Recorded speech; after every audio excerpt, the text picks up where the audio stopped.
कर्नाटक के मांड्या में वो लड़की स्कूटर में बैठे अपने कॉलेज में घुसती ही है कि भगवा पहने ढेरों लड़के, दर्जनों लड़के उसे डराने के लिए नारेबाजी करने लगते हैं। वो लड़के चाहते थे कि वो लड़की उनके सामने फपक फपक के रोने लगे, मगर वो रोती नहीं। वो अल्लाह अकबर के नारे लगाती है, बगैर डरे वो चली जाती है। मैं चाहूंगा आप ये वीडियो देखिए और मैं आपसे समझना चाहता हूं कि इस वीडियो को देखने के बाद क्या आपको लगता है कि भगवान श्री राम का जो परचम है, भगवान श्री राम का जो यश है, उनकी जो भक्ति है वो और बुलंद हुई है? क्या हुआ इससे, मुझे बताइए। क्या इसके जरिए आपने किसी धर्म की बेइज्जती की है? और अगर किसी धर्म की बेइज्जती की है तो किस धर्म की बेइज्जती हुई है, हिंदू धर्म की या मुस्लिम धर्म की? यह पूरा वीडियो देखिए, उसके बाद मैं उसकी चर्चा करूंगा।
वो लड़की डरी नहीं, उल्टा दर्जनों लड़के उस पर टूट पड़े थे। मैं तो सोच रहा हूं, पता नहीं अगर मैं उस लड़की की जगह होता तो मैं तो घबरा जाता, एक लड़के होते हुए घबरा जाता मैं। मगर मैं सलाम करना चाहता हूं उस लड़की को, उसका हौसला नहीं टूटा। और आप जानते हैं सबसे शर्म की बात क्या है? मीडिया इस बात पर डिबेट नहीं कर रहा है कि उस लड़की को डराने की कोशिश की गई। मीडिया इस बात पर डिबेट कर रहा है कि पहले उसने अल्लाह अकबर के नारे लगाए, जिसके जवाब में उन्होंने जय श्री राम के नारे लगाए। मुद्दा यह नहीं है, पिछले कुछ अरसे से, और आप जानते होंगे, डिजिटल प्लेटफॉर्म्स पर सबसे पहले मैंने हिजाब वाला मुद्दा उठाया था। मैंने आपके सामने शो किया था कि भाई अगर कोई हिजाब पहनकर आ रहा है तो क्या आप उसको पढ़ने से रोक दोगे? हिजाब घूंघट की बहस बात की बात है, मगर आप किसी को पढ़ने से नहीं रोक सकते। दोस्तों, जब वो लड़की अंदर चली गई उसके बाद का मैं आपको नजारा दिखाना चाहता हूं।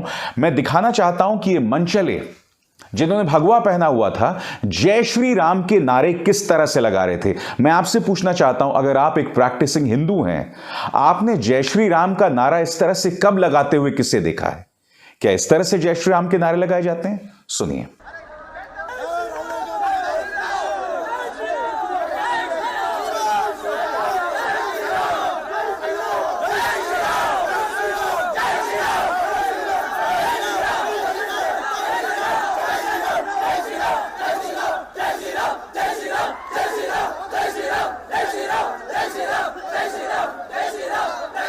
मैं आपसे पूछना चाहता हूं, आप इसके जरिए क्या हिंदू धर्म का नाम ऊंचा कर रहे हैं? क्या इस्लाम की तौहीन कर रहे हैं?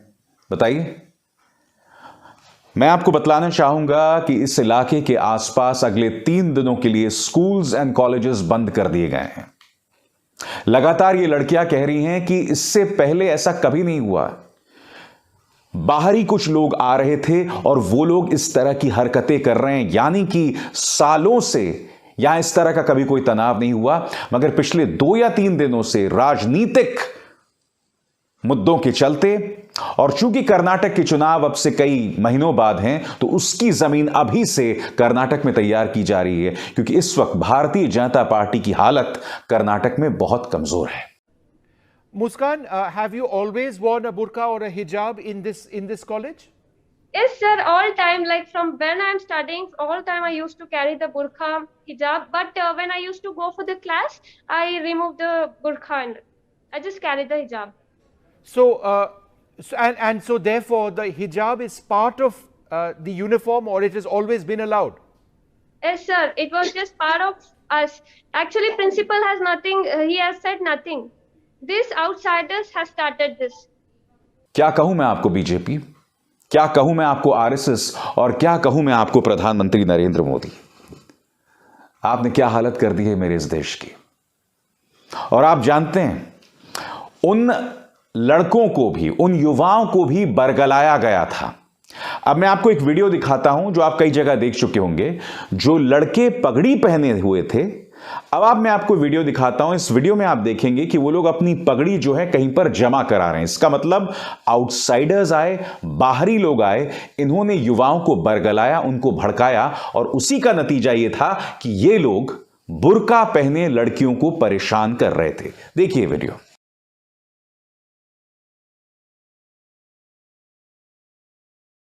उधर है ना।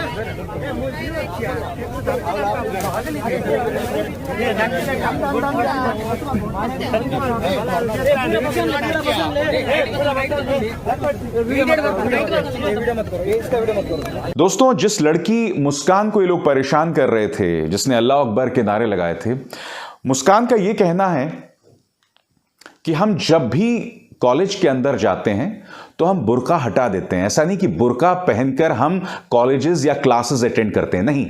हां, वो सिर्फ हिजाब पहनते हैं। सबसे दुख की बात यह है कि इस वक्त सोशल मीडिया में लिबरल जमात के पत्रकारों का एक तबका इस बात को लेकर बहस कर रहा है कि हिजाब, घूंघट कितना रूढ़िवादी है और स्कूल्स के अंदर उसकी कोई जगह नहीं है। आप सही मुद्दे पर बहस नहीं कर रहे हैं।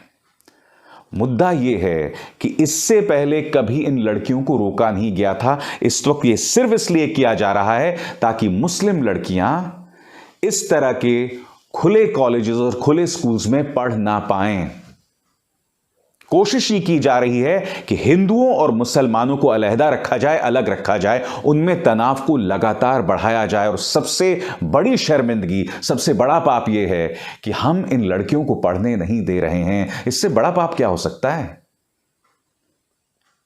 बुर्का कैसा है, घूंघट कैसा है, हिजाब कैसा है, वो रूढ़िवादी है या नहीं, वो एक अलग बहस का मुद्दा है।